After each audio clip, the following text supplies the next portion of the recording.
अऊज़ु बिल्लाहि मिनश शैतानिर रजीम। बिस्मिल्लाहिर रहमानिर रहीम। Assalamualaikum students, I am your science teacher Miss Doreen from Dare Arkam Iqbal Town campus. Open your science workbook plus reader. First of all, open your planner week 3 period 15. Mention here 1 by 5 microorganism health and disease reading page 14 17. Class, open your reader page number 14 15 and 16. Mention 1 by 5 Friday. Microorganisms and disease. There are many diseases which make us ill. बहुत सी ऐसी बीमारियां हैं जो हमें बीमार कर सकती हैं, डिजीज हैं. Some diseases are caused when the body does not get the correct supply of minerals and vitamins that it needs. कुछ बीमारियां इस वजह से भी होती हैं कि जो हमारा जिस्म है उसे एक करेक्ट अमाउंट में मिनरल्स और विटामिन्स नहीं मिल रहे होते. These are called deficiency diseases. इन्हें deficiency disease कहा जाता है. Some disease are caused because a part of the body stops working properly. कुछ बीमारियां इस वजह से भी होती हैं कि कोई भी हमारे जिस्म का हिस्सा है वो काम करना बंद कर देता है. Such diseases affect the liver. ये हमारे लीवर पर, हार्ट पर, किडनी, दिल, गुर्दे और other organs of the body और दूसरे बॉडी ऑर्गन्स पर अफेक्ट करता है. These and the deficiency diseases, ये डिजीज जो हमारे बॉडी पर अफेक्ट करता है और deficiency disease are not spread from one person to another. एक पर्सन से दूसरे पर्सन को ये बीमारियां नहीं लग सकती. They are common communicable diseases. ये कॉमन नॉन कम्युनिकेबल डिजीज होते हैं. Deficiency diseases can prevented by eating these foods. Deficiency जो डिजीज है वो इन फूड्स को खाने से भी होती हैं. अब ये vitamin A, B, C, D, E और के आपको बता दिए कि किन चीज़ों में ये तमाम विटामिन होते हैं. कम्युनिकेबल और infectious diseases spread from person to person. Communicable और इन्फेक्शन जो होता है वो एक दूसरे से लग सकता है. They are cause by micro organism entering the body. क्योंकि माइक्रो ऑर्गेनिज्म जो होते हैं वो हमारे जिस्म में दाखिल हो जाते हैं.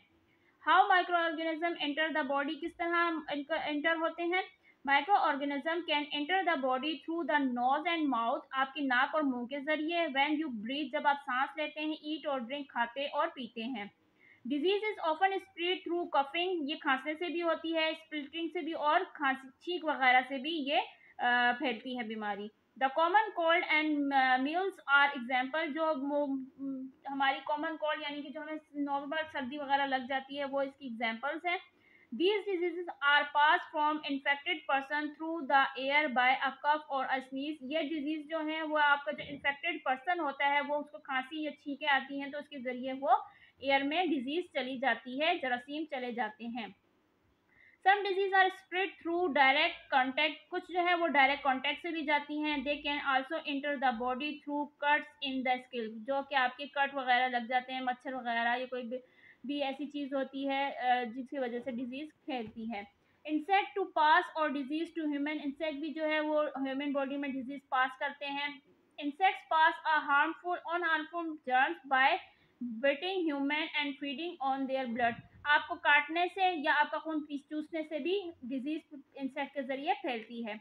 The bite of a female mosquito can cause malaria. Female अगर जो है मक्खी तो वो क्या मलेरिया होएगा. Yellow fever, plague, typhus and sleeping sickness are also caused by the bite of insects such as mosquitoes, fleas, bugs and sandflies. Infections can be caused by different types of worms. मुख्तलिफ worms के जरिए भी आपको infections हो सकते हैं कीड़े मकोड़ों के जरिए. For example, the hookworm larvae can burrow through human skin. ये human skin के जरिए जो है वो फैलता है. Once it is under the skin, जब ये skin के अंदर चला जाता है, it can get into the blood stream. It is then carried to other parts of the body in the blood. एक दफ़ा ये अगर आपके जिस्म में घुस जाए तो ये मुख्तलिफ पार्ट्स ऑफ बॉडी की तरफ जाता रहता है.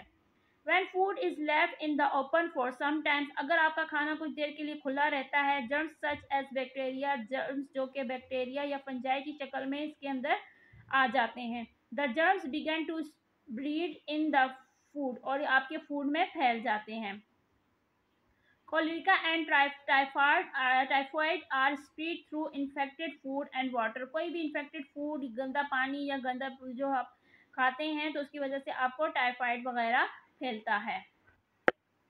Food poisoning is caused by bacteria. Food में पॉइजन जो है वो बैक्टीरिया के जरिए होता है from food that are not stored prepared और कुक प्रॉपर्ली। अगर आपने फूड को अच्छी तरीके से स्टोर नहीं किया, प्रिपेयर नहीं किया या बनाया, कुक नहीं किया, तो वो फिर जाहिर सी बात है फूड में पॉइजनस फैल जाता है बैक्टीरिया के जरिए। Germs in food. Germs need certain conditions to breed. They can not breed in food if it is kept by dry or frozen।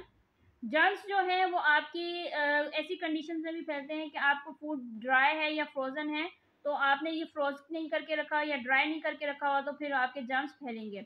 If food has been sterilised it can keep free from germs. अगर आपका food sterilised है तो आपके germs से free है। Eating fresh vegetables that have not been washed may also lead to illness. वो सब्जियां खाने से जो कि आप अच्छी तरीके से धो के नहीं खाते, वो भी बीमारियों का बायस बनती हैं। Eating unwashed, spoiled food or uncovered food is also one of the main ways germs get into your body। आप जो भी चीज़ खाते हैं, धोते नहीं हैं, गंदी चीज़ खा लेते हैं और कवर नहीं की हुई होती है आपने फूड को, तो वो भी आपके जिस्म में जर्म्स का बायस बनते हैं। Processed food are kept safe as they are sealed in plastic और इन टन्स। जो प्रोसीड फूड है वो सेफ होते हैं क्योंकि वो प्लास्टिक बोटल्स में या टिन में होते हैं। Air is keeped away from the foods, और इन फूड्स में जो है हवा दाखिल नहीं होती। Some foods can be kept from going bad by the use of chemicals. Chemicals की वजह से भी कुछ फूड जो हैं वो ख़राब होने शुरू हो जाते हैं।